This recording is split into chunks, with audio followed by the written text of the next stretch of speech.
Hello everyone, আশা করছি তোমরা সকলেই ভালো আছো। আমিও খুব ভালো আছি। নতুন একটা ব্লগ ভিডিও তোমাদের কাছে নিয়ে চলে এসেছি, দেখতে থাকো। আর ভালো লাগলে অবশ্যই লাইক কমেন্ট করো। আমারও খুব ইচ্ছা ছিল জানো তো, যে একটা চ্যানেল খুলবো। চ্যানেলটা খুলেছি ঠিক অনেক দিন আগেই, 2022 সালে চ্যানেলটা খুলেছি, কিন্তু ঠিক জানতাম না ইউটিউবে কিভাবে ভিডিও করতে হয়। ঠিক আছে, মানে অনেক ভিডিও দেখতাম ইউটিউবে কি করে চ্যানেল খুলছে, দেখতে দেখতে একটু শিখেছি, যদিও মানে খুব ভালো পারিনি, একটু শিখেছি, সেটাই তোমাদের কাছে এডিটিং করে দিচ্ছি। দেখো, দেখতে থাকো। আর এবার ব্রাশটা নিয়ে নিই এখান থেকে, এই যে ব্রাশ এখানে রাখা আছে, ব্রাশটা নিয়ে নিই, মাজন নিয়ে ব্রাশটা করে নেব। ঠিক আছে, তোমরা দেখতে থাকো। বাইরের প্রকৃতিটা খুব সুন্দর। এই যে রোদ উঠে গেছে প্রচণ্ড, বর্ষাকালে রোদটা মানে বেশিক্ষণ রোদ থাকে না, আবার মেঘলা হয়ে যায়, কিন্তু যতটা রোদ দেয় পুরো সব ঝলসে যাবে, মানে অল্প রোদ, মানে সেই রোদেতেই সব শুকনো হয়ে যাবে, বেশিক্ষণ কিছু জামা কাপড় রাখতে হবে না। এই যে ব্রাশটা তাহলে করে নিই। বাইরের প্রকৃতিটা খুব সুন্দর লাগছে। আমাদের বাড়িটা কিন্তু সব গাছের, মানে গাছপালায় ঢাকা, সামনে বাঁশবন, খাল। যে বাইরেটা খুব দারুণ লাগছে, তাই না? আমার তো খুব সুন্দর লাগছে।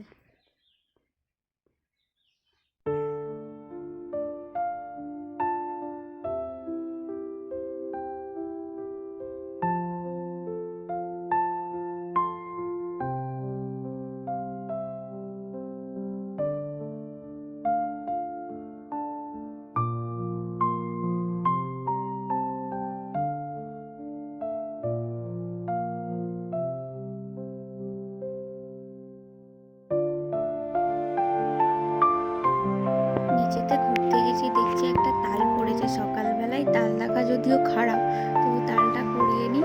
তালটা দেখে খেতে ইচ্ছা করবে, কালো কুচকুচে তাল, শীতকালে। এই গাছটাতে আবার দুবার তাল হয়, শীতকালেতেও হয় আবার বর্ষাকালেতেও হয়। শীতকালে যেন অল্প হয়, আর বর্ষাকালে প্রচুর তাল হয়ে যায়, বড় বড় তালগুলো। আমি তালটা রেখে দিই, দিয়ে ব্রাশটা করে ফেলি।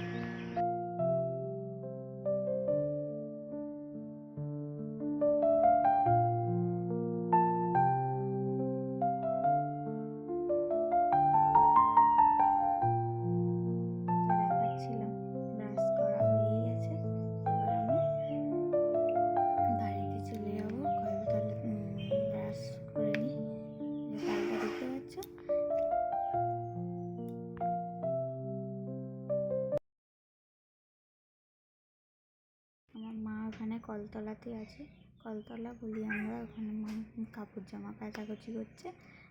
মুখটা ধুয়ে নিই। ঠিক আছে,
তো হয়ে গেছে, ভাবছি যে স্নানটা করে নিই। ওই যে মা এখন ওখানে কলতলায় কাজ করছে, এই গোলাপ গাছটাতে কত সুন্দর ফুল হয়েছে দেখতে পাচ্ছেন।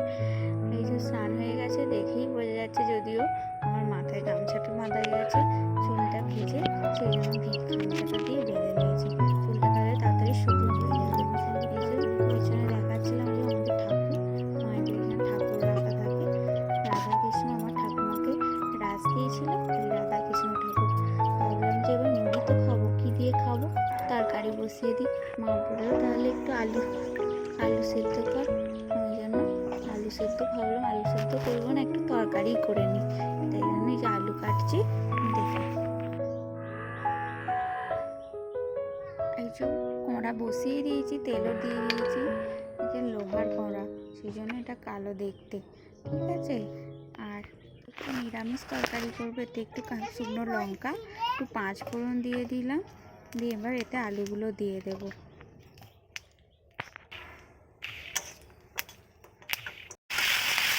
আলুগুলো দিয়ে একটু নেড়ে, এতে নুন হলুদ দিয়ে দিয়েছি, আলুও দিয়ে দিয়েছি, একটু নেড়ে তারপর এতে একটু জল ঢেলে চাপা দিয়ে রেখে দেবো।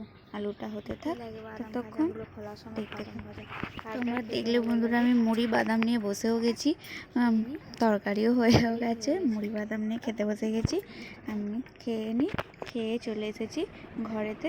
কতগুলো জামা কাপড় ছিল, সেগুলো ভাঁজ করে গুছিয়ে রেখে দিই, দিয়ে তারপর তোমাদের কাছে আবার আসছি। দেখে নাও, জামা কাপড় ভাঁজ করে বাইরে দেখছি মা বিভিন্ন ধরনের শাক নিয়ে বসেছে। মাকে তাহলে আমিও মায়ের সাথে একটু শাক বেছে দিই। এই যে সজনে শাক, কুমড়ো পাতা, তারপরে আরও ভিন্ন ভিন্ন শাক ছিল, বিভিন্ন পাঁচমিশালি শাক ভাজা খেতে আমার খুব ভালো লাগে। তোমাদের কার ভালো লাগে? আমার তো খুবই ভালো লাগে। মায়ের সাথে শাকটা বেছে ফেলি, তারপর আবার আসি। বিকেলবেলা সেই শাক বেছে চলে এসেছি। শাক বেছে খেয়ে দিয়ে ভাত খাওয়া দাওয়া সব হয়ে গেছে, ঘুমিয়ে পড়েছিলাম, উঠে পড়েছি, উঠে যে বসে আছি বিকেলবেলা। এই যে মা, আমি, ভাইজি সবাই মিলে কাঁঠাল খাচ্ছি। একটা কাঁঠালের এত গাছ হয়ে গেছে ভেতরে, এই যে বীজ, মানে কাঁঠালের ভাঙা মানে তার ভেতরেই এরকম গাছ জন্মে গেছে। এই যে অঙ্কুর বেরিয়ে গেছে। গাছটা বসিয়ে দিলে দুদিনই, বৃষ্টির মধ্যে আমি ভিডিও করি। দেখে না বৃষ্টিতে কেমন সবাই ঘরে ঢুকে গেছে। সময় বাদাম ভাজা খেতে খুবই ভালো লাগে বৃষ্টিতে, কি বলবো। টাটা, আবার পরের নেক্সট ভিডিও দেখা হচ্ছে। টাটা। তারাপীঠের ঠাকুরটা দেখে নাও।